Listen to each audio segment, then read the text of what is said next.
مسجد میں آپ نماز پڑھنے کے لیے گئے، اللہ اکبر کہہ کر کے آپ نے ہاتھ باندھا، نماز آپ شروع کرنے جا رہے ہیں، اللہ کے نبی فرماتے ہیں صلو کما رأیتمونی اصلی، نماز ویسے پڑھو جیسے اپنے نبی کو تم نے نماز پڑھتے ہوئے دیکھا ہے۔ جیسا طریقہ نبی کا تھا نماز کا، ویسے ہی طریقے پر ہمیں نماز پڑھنی ہے۔ اللہ کے رسول جب نماز پڑھتے تھے سینے پر ہاتھ باندھتے تھے، سب سے پہلے دعائے ثنا پڑھتے تھے، اللہم باعث بینی پڑھتے تھے، اعوذ باللہ پڑھتے تھے، بسم اللہ پڑھتے تھے، سورہ فاتحہ پڑھتے تھے۔ آپ نے یہ بھی فرمایا بغیر سورہ فاتحہ کے کوئی نماز نہیں ہوتی۔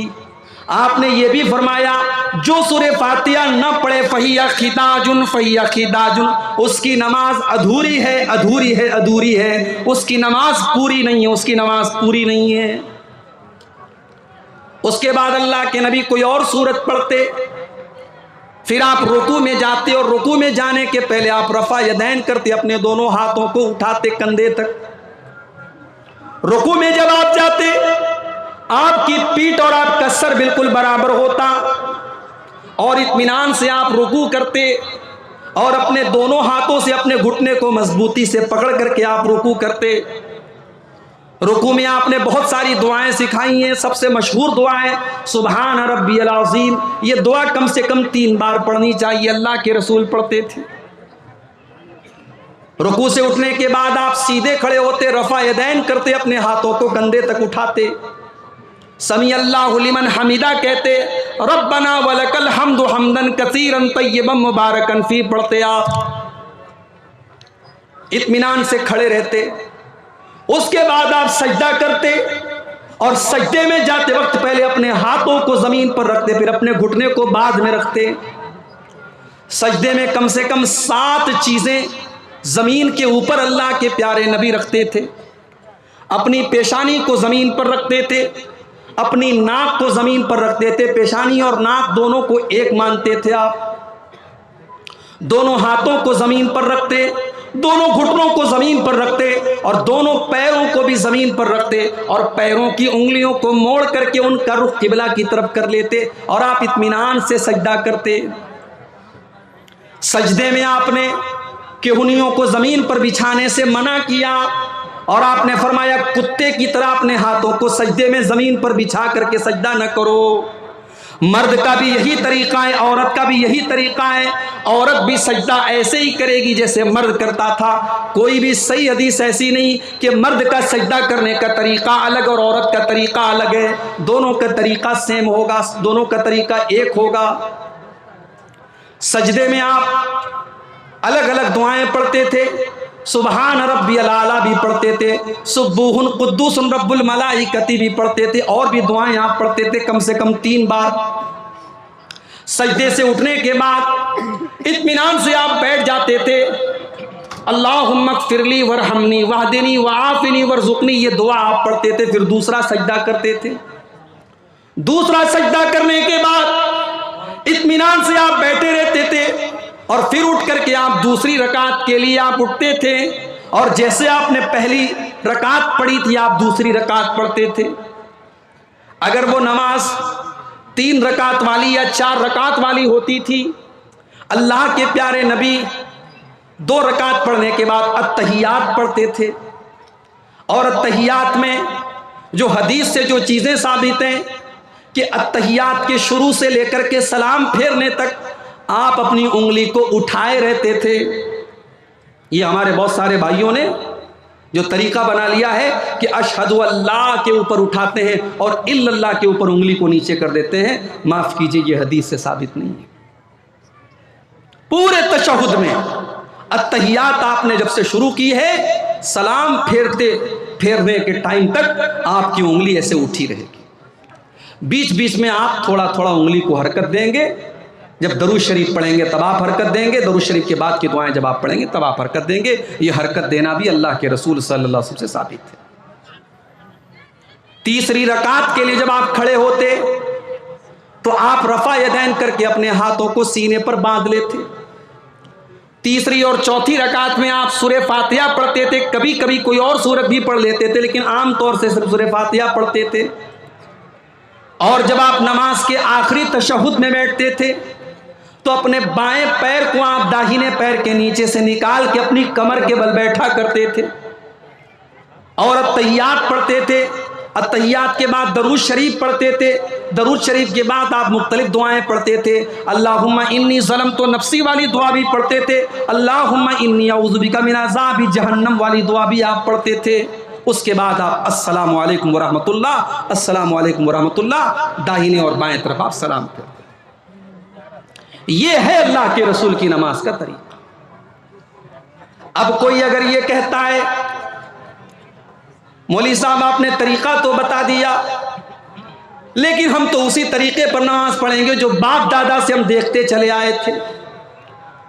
माफ करना मेरे भाई, अल्लाह ताला के आपसे ये नहीं पूछा जाएगा आपके बाप दादा कैसे नमाज पढ़ते थे। अल्लाह ताला के यहाँ ये पूछा जाएगा आपकी नमाज रसूल के तरीके के मुताबिक थी कि नहीं थी। इसलिए कि अल्लाह ने ऐलान कर दिया लक़द कान लकुम फी रसूलिल्लाहि उस्वतुन हसना। ओ लोगो, जब मैंने अपने रसूल को तुम्हारे लिए नमूना बना करके भेजा है तो तुमने मेरे नबी के तरीके पर नमाज क्यों नहीं पढ़ी। एक सहाबी मस्जिद में आते हैं, 2 रकात नमाज पढ़ते हैं। नमाज पढ़ने के बाद वो अल्लाह के रसूल को आकर के सलाम करते हैं। अल्लाह के प्यारे नबी उनके सलाम का जवाब देते हैं और जवाब देने के बाद अल्लाह के नबी कहते हैं इरजे फसल्ली फ़इन्नका लम तुसल्ली, जाओ तुम फिर से नमाज पढ़ो, तुम्हारी नमाज नहीं हुई। सहाबी फिर से आते हैं, फिर से 2 रकात नमाज पढ़ते हैं, फिर आकर के अल्लाह के रसूल को सलाम का जवाब देते हैं। अल्लाह के रसूल सल्लल्लाहु अलैहि वसल्लम सलाम का जवाब देते हैं और कहते हैं जाओ फिर से नमाज पढ़ो, तुमने नमाज नहीं पढ़ी। जब 3 बार ऐसा हो जाता है, सहाबी अल्लाह के नबी से कहते हैं कि अल्लाह के नबी आप ही बता दीजिए कि नमाज कैसे पढ़ी जाए। अल्लाह के प्यारे नबी अपने सहाबी को समझाते हैं जब तुम नमाज के लिए खड़े हुआ करो तो इत्मीनान से खड़े हो जाओ, जल्दीबाजी में नमाज न पढ़ो, इत्मीनान से नमाज पढ़ो। सूरह फातिहा पढ़ो, कोई सूरत पढ़ो, फिर इत्मीनान से रुकू करो, फिर इत्मीनान से रुकू के बाद खड़े हो जाओ। तुम्हारी नमाज में सुकून होना चाहिए, इत्मीनान होना चाहिए। जल्दबाजी वाली नमाज अगर तुमने पढ़ी तो तुम्हारी नमाज अल्लाह ताला क्या मानी नहीं जाएगी। मेरे भाइयों, अपनी नमाजों का जायज़ा हम और आप ले लें कि हमारी नमाजें अल्लाह के रसूल के तरीके के मुताबिक हैं कि नहीं। और आगे बढ़ो, ये तो नमाज का मामला हो गया। शेरशाह वादियों का इलाका है, बहुत बड़ी आबादी है आपकी इस पूरे सीमांचल के एरिया में। शादियां आप कर रहे हैं, बारात भी लेकर के जा रहे हैं, शादी के अंदर जहेज की डिमांड भी हो रही है, लाखों लाखों रुपये जहेज लिया जा रहा है। और बड़े फख्र के साथ हम ये भी कहते हैं कि पूरी शेरशाह वादी कौम अहले हदीस है, हम कुरान और हदीस के मानने वाले हैं, हमारी पूरी कौम अहले हदीस है। मेरे प्यारे भाइयों, अहले हदीस होने का दावा करना ये अलग बात है और उस पर अमल करके दिखाना ये अलग बात है। अगर हम अपने आप को अहले हदीस मानते हैं और कुरान और हदीस पर चलने वाला अपने आप को कहते हैं तो फिर कुरान की ये आयत हम शादी ब्याह में क्यों नहीं पढ़ते और कुरान की इस आयत को अपने शादी ब्याह पर क्यों फिट नहीं करते।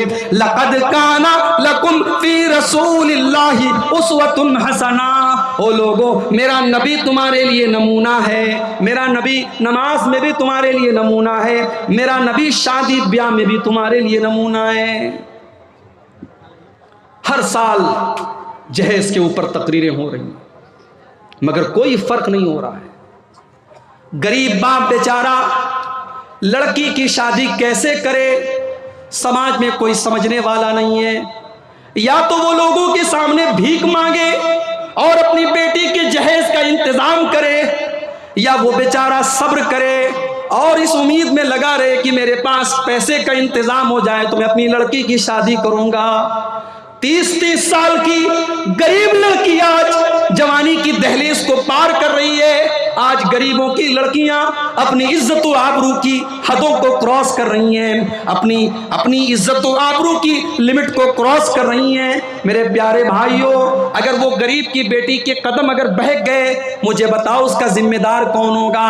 آپ نے نماز تو رسول کے طریقے کے مطابق پڑھی، آپ نے روزہ تو نبی کے طریقے کے مطابق رکھا، آپ نے حج تو نبی کے طریقے کے مطابق کیا، مگر معاف کیجئے گا، آپ کے شادی بیاہ میں رسم و رواج کی جو لمبی لسٹ ہے اس کو اگر آپ نے نہیں توڑا اور اس کو آپ نے ختم نہیں کیا تو آپ نے اس آیت پر عمل نہیں کیا، لقد کان لکم فی رسول اللہ اسوۃ حسنہ، کہ تمہارے لیے اللہ کے رسول کی زندگی نمونہ ہے۔ نہیں مولوی صاحب، صدیوں سے یہ رسم چلی آ رہی ہے، جہیز کی رسم اور بارات کی رسم صدیوں سے چلی آ رہی ہے، اسے توڑنا اتنا آسان کام نہیں ہے۔ آؤ میں تم کو بتاؤں کہ میرے نبی نے رسموں کو کیسے توڑا ہے۔ میرے نبی تو دنیا میں اسی لیے آئے تھے کہ رسموں کو ختم کریں۔ انسانیت کے کندھوں پر رسم و رواج کی جو بیڑیاں تھیں، جو زنجیریں تھیں، اللہ کے پیارے نبی رسم و رواج کی ان بیڑیوں کو توڑنے کے لیے دنیا میں آئے تھے۔ جب اللہ کے نبی دنیا میں آئے تو ایک رسم یہ بھی تھی کہ لڑکیوں کو لوگ اپنے گھروں میں پیدا ہونے کو حقیر مانتے تھے۔ لڑکیاں پیدا ہوتی تھی تو عرب کے اندر بہت سارے قبیلے ایسے بھی تھے جو لڑکیوں کے پیدا ہونے کے بعد ان کو زندہ زمین میں دفن کر دیتے تھے۔ لڑکیوں کو بوجھ مانا جاتا تھا، لڑکیوں کو کلنک مانا جاتا تھا۔ میرے نبی نے آ کر کے یہ تعلیم دی، او بیٹی والو، بیٹی بوجھ نہیں ہے، بیٹی کلنک نہیں ہے، بیٹی تو رحمت بن کر کے آتی ہے، بیٹی تو اپنے باپ کو جنت کا ٹکٹ دینے کے لیے آتی ہے، بیٹی تو اپنے باپ کو جہنم سے بچانے کے لیے آتی ہے۔ اللہ کے نبی نے آ کر کے اعلان کیا، من ابتلی من هذه البنات شیئا کن لہ سترا من النار، جس کو اللہ تعالیٰ بیٹی دے کر کے آزمائے، جس کے گھر میں بیٹی پیدا ہو جائے اور بیٹی کی صحیح طریقے سے وہ پرورش کرے، بیٹی کو صحیح طریقے سے وہ پال لے، تو وہ بیٹی اپنے ماں باپ کو جہنم کی آگ سے بچانے کا کام کرے۔ اور جانتے ہو اللہ کے نبی اپنی بیٹیوں سے بہت پیار کرتے تھے۔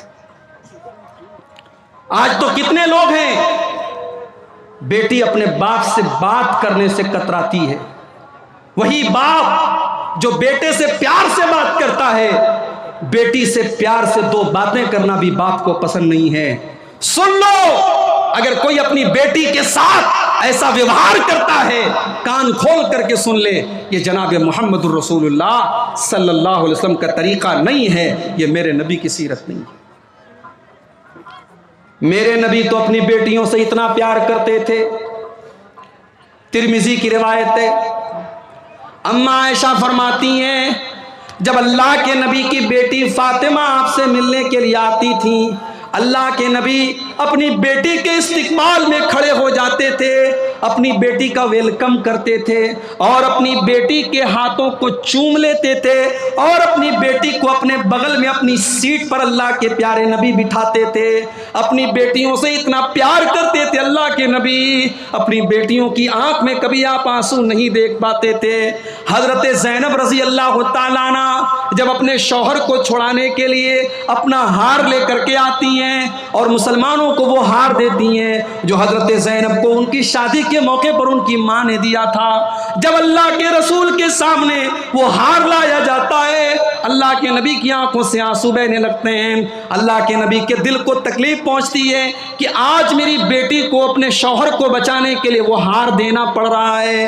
اللہ کے نبی صحابہ سے کہتے ہیں کہ ہو سکے تو زینب کا ہار واپس کر دو اور ابو العاص کو رہا کر دو۔ صحابہ کرام نے حضرت زینب کو وہ ہار واپس کر دیا۔ میرے نبی تو اپنی بیٹیوں سے اتنا پیار کرتے تھے کہ اپنی بیٹیوں کی آنکھ میں آنسو نہیں دیکھ پاتے تھے۔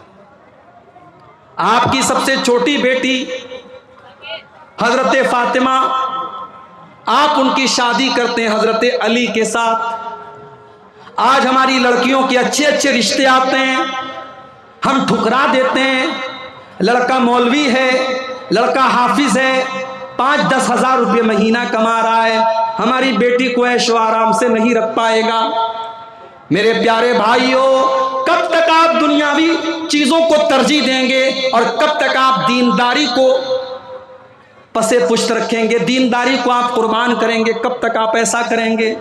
अल्लाह के नबी ने अपनी सबसे लाडली बेटी हजरत फातिमा की शादी हजरत अली के साथ की। और माफ कीजिए, हजरत अली के पास कोई सरकारी नौकरी नहीं थी, कोई बड़ा बिजनेस नहीं था, कोई बहुत बड़ी प्रॉपर्टी नहीं थी, बल्कि जब अल्लाह के नबी ने अपनी बेटी की शादी की तो हजरत अली के पास तो अपना वलीमा करने का इंतज़ाम भी नहीं था, अपनी बीवी को मेहर देने का इंतज़ाम भी नहीं था। वो तो अल्लाह के रसूल ने उनको मशवरा दिया कि जाओ तुम अपनी ज़रा बेच करके आओ, और उससे उन्होंने वलीमा का इंतज़ाम किया और अपनी बीवी को मेहर देने का इंतज़ाम किया। अल्लाह के रसूल ने अपनी सबसे लाडली बेटी की शादी हजरत अली के साथ की, जो पैसे वाले नहीं थे, जो बहुत खूबसूरत नहीं थे, बहुत दौलतमंद नहीं थे, मगर कैरेक्टर बहुत अच्छा था, अखलाक बहुत अच्छा था, दीनदार थे और नबी के चहेते थे, नबी के लाडले थे। नबी ने अपनी लाडली बेटी की शादी हजरत अली के साथ। मेरी प्यारी माँ बहनों, अगर आपने अपनी बेटी के लिए किसी राजकुमार को चुन के रखा है, जरा इस हदीस को अपने सामने रखना। हजरत फातिमा हजरत अली के घर में आती हैं और इतनी गुर्बत की जिंदगी गुजारती हैं कि हजरत अली के घर में नबी की लाडली बेटी को चक्की भी चलाना पड़ता है, अपने हाथों से सारे काम करने पड़ते हैं। हजरत फातिमा के हाथों पर चक्की चलाने की वजह से निशान भी पड़ जाते हैं, उनके हाथों पर नील भी पड़ जाते हैं। नबी की लाडली बेटी और उसके हाथों पर निशान पड़ जाते हैं। हजरत फातिमा को पता चला मेरे बाप के पास, मेरे अब्बू के पास कुछ गुलाम आए हैं, कुछ नौकर चाकर आए हैं। हजरत फातिमा अल्लाह के रसूल के पास आती हैं कि मुझे भी कुछ नौकर चाकर मिल जाए, मुझे भी कुछ सहारा मिल जाए, मेरे घर के कामों में मेरा हाथ बटाने के लिए कोई नौकर मिल जाए। जब हजरत फातिमा आती हैं, बुखारी के अल्फाज हैं, अल्लाह के नबी से मुलाकात नहीं होती, अल्लाह के नबी से मुलाकात नहीं होती। तो हज़रत फ़ातिमा वापस चली जाती हैं और हज़रत आयशा से कहती हैं कि मेरे अब्बा जान आए तो उनको ये पैगाम पहुंचा दीजिएगा कि आपकी बेटी आई थी और आपकी बेटी को एक ग़ुलाम की ज़रूरत है, आपकी बेटी अकेली काम करते करते थक जाती है, उसके हाथों में निशान पड़ गए हैं, आपकी बेटी को एक ग़ुलाम की ज़रूरत है। शाम को जब अल्लाह के नबी घर आए, हज़रत आयशा ने पूरा वाक़या आपको सुनाया। बुखारी के अल्फाज, अल्लाह के नबी उसी वक्त अपनी बेटी के घर पहुंचे, बेटी के घर पहुंचे, बेटी और दामाद अपने बिस्तर पे सोने की तैयारी कर रहे थे। अल्लाह के प्यारे नबी अपनी बेटी के बिस्तर पर आकर के बैठ गए और आपने फरमाया, ऐ अली, ऐ फातिमा, मेरे पास इतनी ताकत तो नहीं है कि मैं तुम्हें गुलाम दे सकूं, मैं तुम्हें एक नौकर दे सकूं, लेकिन हाँ मैं तुमको उससे भी एक बेहतर चीज तुमको दे रहा हूं। इज़ा अवैतुमा इला फिराशिकुमा, ऐ मेरी बेटी और मेरे दामाद, जब तुम बिस्तर पे सोने जाया करो तो 33 बार तुम सुभान अल्लाह पढ़ लिया करो, 33 बार तुम अल्हम्दुलिल्लाह पढ़ लिया करो और 34 बार तुम अल्लाहु अकबर पढ़ लिया करो। तुम्हें किसी नौकर की ज़रूरत नहीं पड़ेगी, तुम्हें किसी नौकरानी की ज़रूरत नहीं पड़ेगी। ये तस्बीह तुम पढ़ के सो जाओ, तुम्हारी सारी थकावट दूर हो जाएगी, तुम्हारी सारी तकलीफ़ें दूर हो जाएंगी। ये नबी की तरबियत का तरीक़ा था अपनी बेटियों का, ऐसे तरबियत की है अल्लाह के नबी ने अपनी बेटियों को। मेरी प्यारी माँ और बहनों, आज मोबाइल पर और टीवी पर आने वाले सीरियलों ने हमारी बहनों और हमारी नौजवान लड़कियों का ज़हन ऐसा बना दिया है कि आज उन्हें हीरो चाहिए, उन्हें जीन्स और टी शर्ट पहनने वाला और जिम जाने वाला, उन्हें दुनियावी एतबार से खूबसूरत लड़का चाहिए, उन्हें दीनदार होने से मतलब नहीं है, उन्हें नमाजी होने से मतलब नहीं है, उन्हें ईमान वाला होने से मतलब नहीं है। आज हमारी लड़कियों की नज़र अगर है तो लड़कों की खूबसूरती, उनकी स्मार्टनेस और उनकी सरकारी नौकरी और उनके दुनिया में कामयाब होने पर है। आखिरत की कामयाबी और दीन की कामयाबी को कोई नहीं देखता है। तो शादी ब्याह में मेरे भाइयों, ये जो जहेज की रस्म हमने पाली है, अल्लाह के रसूल ने रस्मों को कैसे खत्म किया है, जरा आप गौर करें। अल्लाह के नबी के जमाने में एक रस्म ये भी थी कि कोई किसी लड़के को अगर गोद ले लेता था तो वो उसका सगा बेटा मान लिया जाता था। गोद लेने वाला लड़का सगा लड़का मान लिया जाता था, और जो औरत किसी लड़के को गोद ले ले वो औरत उस लड़के की माँ मानी जाती थी। उसके जो और बच्चे होते थे, उस जिस बच्चे को गोद लिया गया है उसके भाई बहन माने जाते थे। इस्लाम ने इस रस्म को कंडेम किया, इस्लाम ने इस रस्म पर पाबंदी लगाई, और इस्लाम ने इस रस्म को गलत करार दिया। और अल्लाह ताला ने कुरान की आयत नाजिल की, वमा जाला अदइयाकुम, अल्लाह ताला ने तुम्हारे मुंह बोले बच्चों को तुम्हारा सगा बेटा नहीं बनाया। तुमने जिसको गोद ले लिया, जिसको तुमने मुंह से कह दिया ये मेरा बेटा है, वो तुम्हारा सगा बेटा नहीं हो सकता। अल्लाह की नज़र में वो तुम्हारा सगा बेटा नहीं है। अब जरा गौर से सुनना, मैं जो बात आपसे कहने जा रहा हूं। अल्लाह के नबी ने हजरत ज़ैद रजी अल्लाह तआला अन्हु को अपना मुंह बोला बेटा बना लिया। ये हजरत ज़ैद कौन थे? ये बेचारे अच्छे खानदान के थे, लेकिन डाकुओं ने इनको बचपन में किडनैप करके इनको गुलाम बना के बेच दिया। अब हजरत ज़ैद गुलाम बन करके मक्का में बिक रहे थे। हजरत खदीजा रजी अल्लाह तआला अन्हा के चचाजाद भाई थे हजरत हकीम बिन हिजाम, उन्होंने खरीद लिया हजरत ज़ैद को और फिर हजरत खदीजा को उन्होंने दे दिया। फिर हजरत खदीजा की शादी जब अल्लाह के रसूल के साथ हुई तो हजरत खदीजा ने हजरत ज़ैद को अल्लाह के रसूल की खिदमत में दे दिया। अल्लाह के नबी ने हजरत ज़ैद को इतना प्यार दिया, इतनी मोहब्बत दी कि जब हजरत ज़ैद का सगा बाप और उनका चचा, जब उनको पता चला कि हमारा बेटा, हमारा भतीजा मक्का में मोहम्मद के पास रहता है सल्लल्लाहु अलैहि वसल्लम, जब उनको ये पता चला कि हमारा बेटा मक्के में एक आदमी के पास रहता है, तो हजरत ज़ैद का बाप और उनका चचा अल्लाह के रसूल के पास आए और कहा कि ऐ मोहम्मद, हम अपने बेटे को लेने आए हैं, आप हमारा बेटा हमारे हवाले कर दीजिए। अल्लाह के रसूल ने कहा ठीक है, अच्छी बात है, आप ज़ैद से पूछ लीजिए, अगर वो आपके साथ जाने को तैयार है आप शौक से लेके चले जाइए।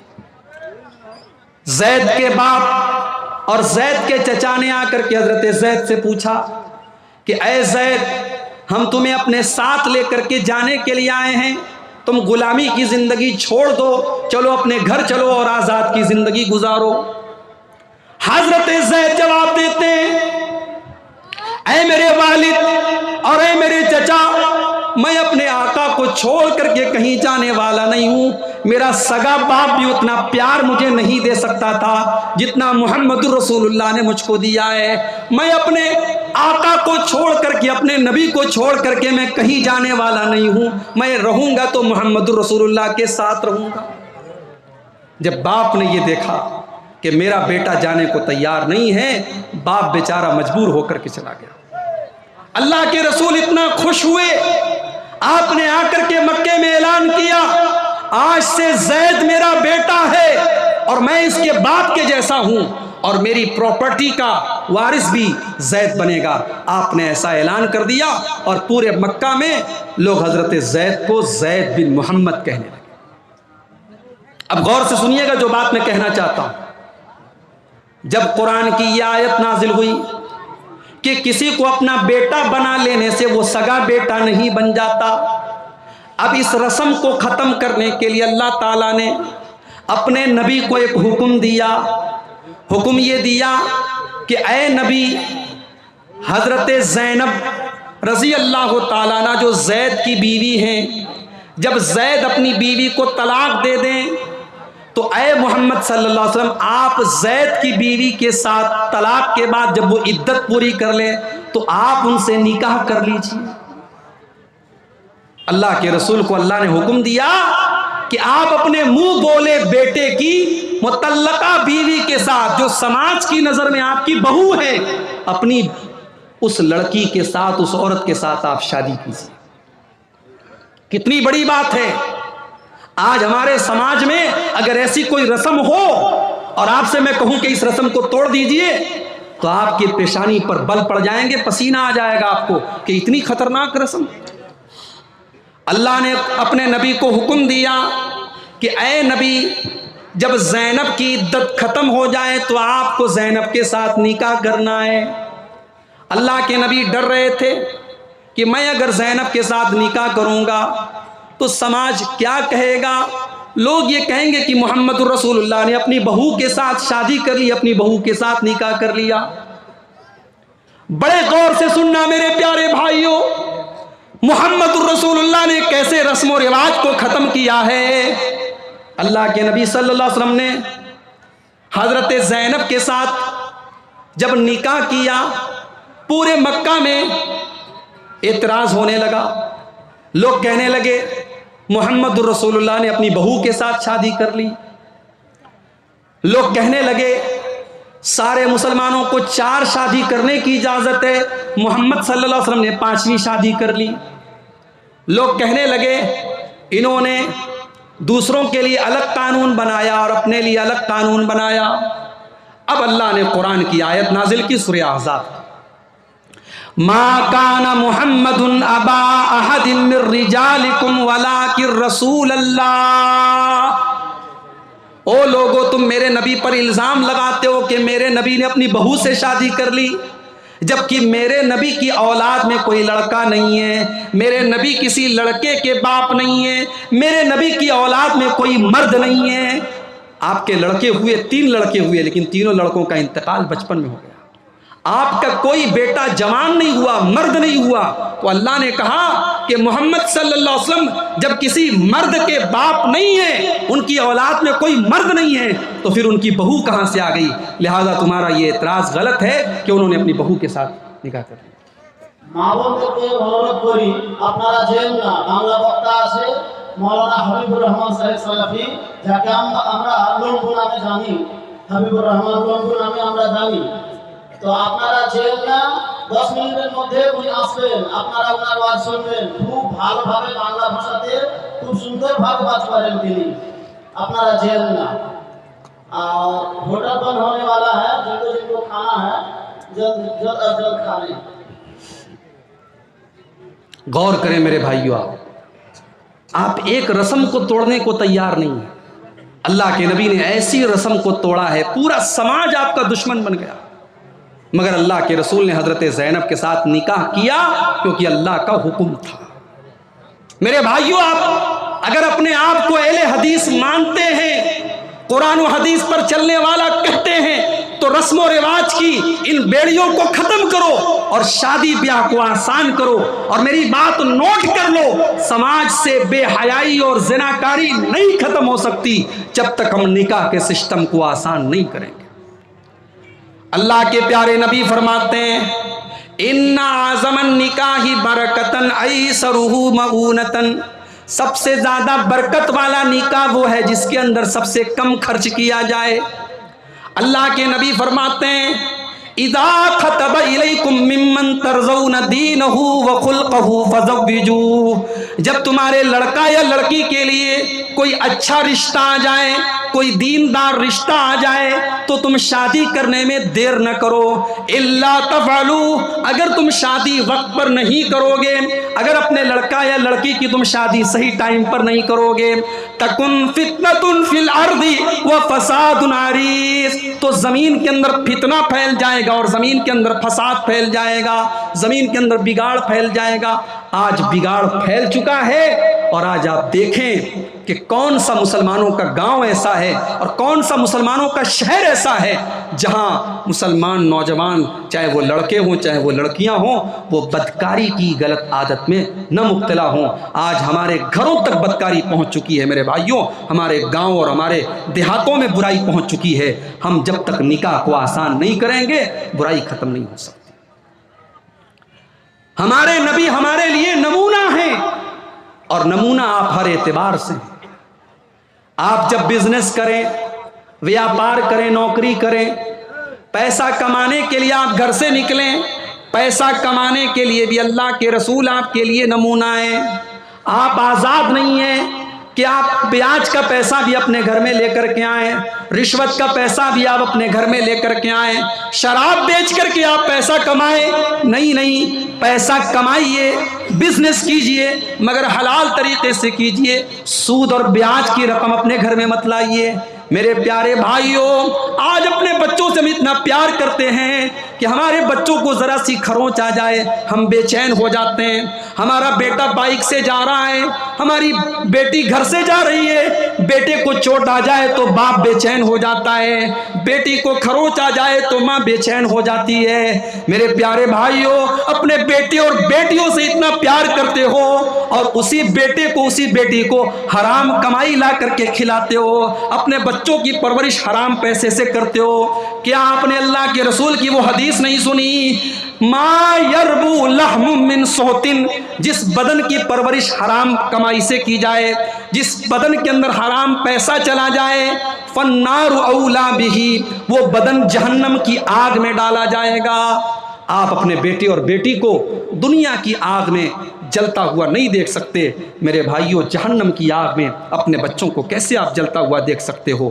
سود سے اپنے آپ کو بچاؤ میرے بھائی, حرام کمائی سے اپنے آپ کو بچاؤ. یاد رکھو, کل قیامت کے دن ہم سے سوال کیا جائے گا کہ ہم نے پیسہ کہاں سے کمایا اور کیسے کمایا.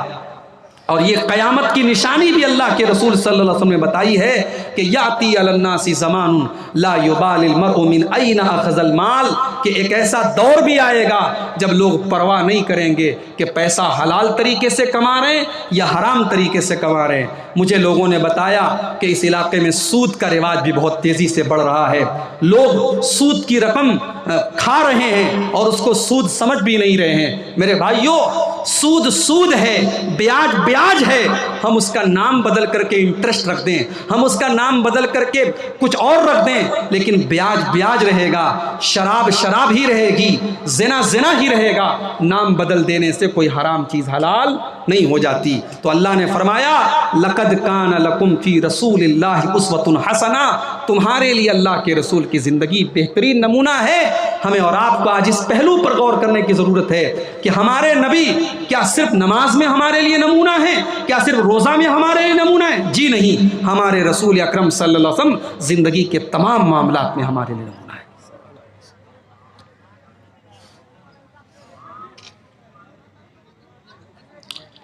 ایک سوال یہ آیا ہے کہ اگر کسی نے کسی لڑکی کو گود لیا ہے, پالا ہے, تو وہ لڑکی پالنے والے انسان کو باپ کہہ سکتی ہے یا نہیں, اور پالنے والی عورت کو ماں کہہ سکتی ہے کہ نہیں؟ بالکل کہہ سکتی ہے.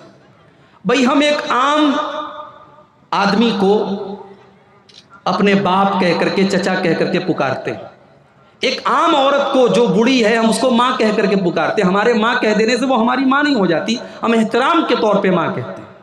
تو ظاہر ہے کہ اگر کسی نے کسی بچے کو گود لیا ہے تو وہ اگر ماں کی طرح پرورش کر رہی ہے, وہ باپ کی طرح پرورش کر رہا ہے, تو وہ لڑکا یا لڑکی اس کو ماں کہہ سکتی ہے, اس کو باپ کہہ سکتا ہے. مگر ماں کہہ دینے سے وہ اس کی سگی ماں نہیں ہو جائے گی, اور باپ کہہ دینے سے وہ اس کا سگا باپ نہیں ہو جائے گا. اور ولدیت میں ہمیشہ اس کے اصل باپ کا نام ہی لکھا جائے گا.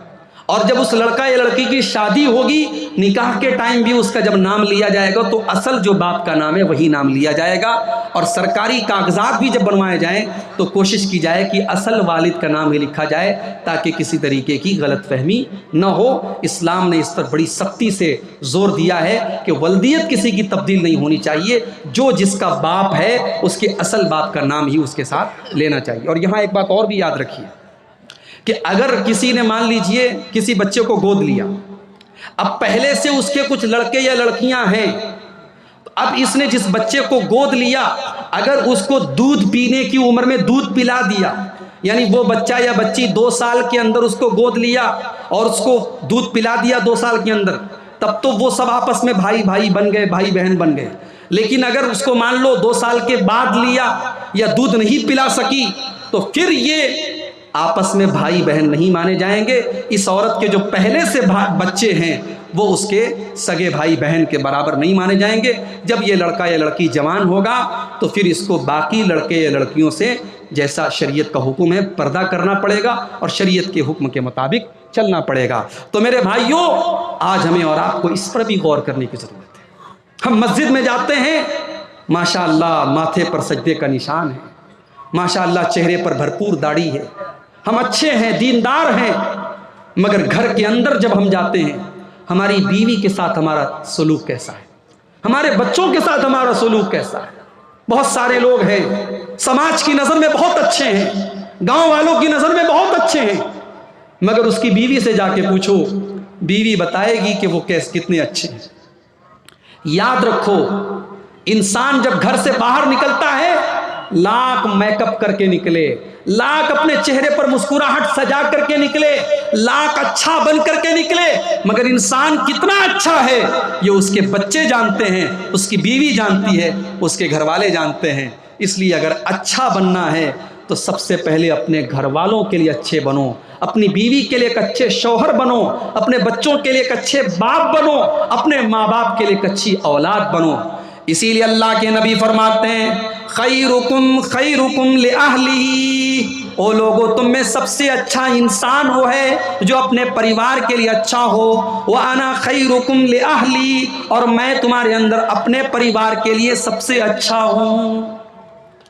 क्या आप अपनी बीवी के साथ हंसी मजाक करते हैं? अरे नहीं मौलवी साहब, दिन भर काम करके रात में थके हारे घर जाते हैं, बीवी के साथ हंसी मजाक कौन करेगा? मैं कहता हूं आप दुनिया के सबसे बड़े बिजी और सबसे व्यस्त इंसान भी अगर बन जाएं, तब भी आपकी बीवी का आपके ऊपर हक है मेरे भाई, और बीवी का हक आपको अदा करना पड़ेगा। एक शौहर और बीवी का रिश्ता बड़ा प्यारा रिश्ता है, इस रिश्ते को आपको निभाना पड़ेगा। अल्लाह के रसूल के एक सहाबी थे, मैं आखिरी बातें कर रहा हूं क्योंकि मुझे हुक्म भी मिला है, बात को शॉर्ट कर दीजिए। अल्लाह के रसूल के एक सहाबी थे, हजरत अबू दरदा अंसारी रजी अल्लाह ताला। ये अंसारी सहाबी थे, मदीना में रहते थे। ये रात में नमाज पढ़ते थे, दिन में रोज़ा रखते थे। शादी हो चुकी थी लेकिन बीवी से कोई मतलब नहीं रखते थे, बीवी के पास बहुत कम जाते थे। इनके एक दोस्त थे हजरत सलमान फारसी, ये अक्सर अपने दोस्त के घर आते थे, और अभी चूंकि पर्दे का हुक्म नाजिल नहीं हुआ था तो हजरत सलमान फारसी अपने दोस्त की बीवी के साथ ही बातचीत करते थे, उनका सामना करते थे, क्योंकि अभी पर्दे का हुक्म नाजिल नहीं हुआ था। बुखारी की रिवायत है, एक दिन हजरत सलमान फारसी अपने दोस्त अबू दरदा के घर आए। उन्होंने देखा कि मेरे दोस्त अबू दरदा की जो बीवी है उम्मे दरदा, उनके बाल बिल्कुल बिखरे हुए हैं, चेहरा बिल्कुल मैला कुचैला बना हुआ है। हजरत सलमान फारसी ने पूछा कि भाभी जान, ये आपने क्या हुलिया बना के रखा है? आपका चेहरा इतना उतरा हुआ क्यों है? आपके बाल इतने बिखरे हुए क्यों हैं? आप तो शादीशुदा औरत हैं, आपको तो बन संवर के रहना चाहिए, बन ठन करके रहना चाहिए, अपने शौहर के लिए सज धज के रहना चाहिए। गौर करें हमारी माएँ बहनें, जलसे में जाना है तो बड़ी खुशबू लगा के और बड़े मेकअप करके जाती हैं, शादी ब्याह में जाना है तो नई वाली साड़ी निकाल के जाती हैं, और शौहर बेचारा वो जब घर में आता है तो उसके सामने कभी बनना संवरना और अपने आप को सजाना संवारना इसको ज़रूरी नहीं समझती। याद रखिए, ये शौहर का हक है कि बीवी उसके लिए सजे और संवरे। तो हजरत सलमान फारसी ने कहा कि भाभी जान, ये आपने क्या हुलिया बना के रखा है? आपका बाल ऐसा बिखरा हुआ है, चेहरा इतना मैला कुचैला है, क्या बात है? हजरत उम्मे दरदा कहने लगी, ऐ सलमान, मैं क्या बताऊं, मैं मेकअप करके क्या करूंगी, मैं बन संवर करके क्या करूंगी? मेरे शौहर को मुझसे कोई मतलब ही नहीं है। रात में वो रात भर तहज्जुद पढ़ते हैं और दिन में वो रोज़ा रखते हैं, उनको तो अपनी बीवी बच्चों से कोई मतलब ही नहीं है। हजरत सलमान फारसी समझ गए क्या मसला है। थोड़ी देर के बाद हजरत अबू दरदा आए घर में, रोज़ा रखे हुए थे, वो नफिल रोज़ा था, रोज़ा रखे हुए थे। दस्तरखान बिछाया और हजरत सलमान फारसी से कहा कि खाना खा लीजिए। हजरत सलमान फारसी ने कहा मैं खाना नहीं खाऊंगा, पहले आपको भी खाना पड़ेगा। बोले मैं रोज़ा हूं? कहा नहीं, आपको रोज़ा तोड़ दीजिए, आप साथ पे खाना खाइए। हजरत सलमान फारसी ने ज़बरदस्ती उनका रोज़ा तोड़वाया। इससे एक मसला ये भी पता चला कि नफली रोज़ा, रमज़ान के रोज़े की बात नहीं हो रही है, नफली रोज़ा तोड़ा भी जा सकता है अगर कोई ऐसी मसलहत आ जाए। सलमान फारसी ने रोज़ा तोड़वाया, दोनों दोस्तों ने रोज़ा तोड़ा, साथ में खाना खाया। उसके बाद जब रात हुई, इशा की नमाज के 1 घंटे के बाद हजरत अबू दरदा खड़े होकर के तहज्जुद की नमाज पढ़ने लगे। हजरत सलमान फारसी ने मना किया, रुक जाइए, अभी तहज्जुद मत पढ़िए, थोड़ा और टाइम गुजर जाने दीजिए। थोड़ा और टाइम गुजर गया, आधी रात हो गई। फिर हजरत सलमान ने कहा, हजरत अबू दरदा खड़े होने लगे। हजरत सलमान ने कहा अभी रुक जाइए, अभी तहज्जुद का टाइम नहीं हुआ है।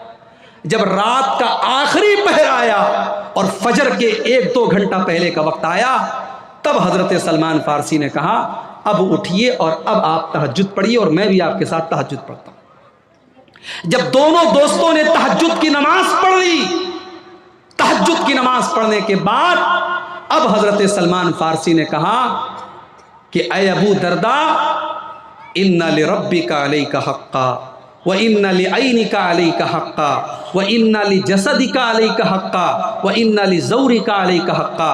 ऐ अबू दरदा, आपकी आँखों का भी हक है, आपकी बीवी का भी हक है, आपके मेहमान का भी आपके ऊपर हक है, आपके शरीर का भी आपके ऊपर हक है और आपके रब का भी आपके ऊपर हक है।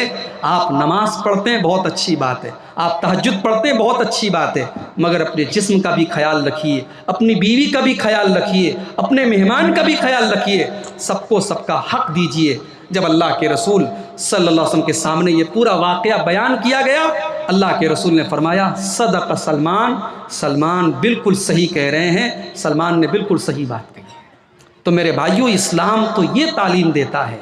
इस्लाम इस बात का नाम नहीं है कि आप बीवी बच्चों को भूल जाएं और आप दिन भर नमाज ही पढ़ें और दिन भर आप रोज़ा रखें और बीवी बच्चों का हक अदा ना करें। आप एक अच्छे बाप बने, एक अच्छे शौहर बने और एक अच्छे परिवार के आप सदस्य बने। ये भी अल्लाह के रसूल की सीरत का एक हिस्सा है। वक्त मेरा पूरा हो चुका है।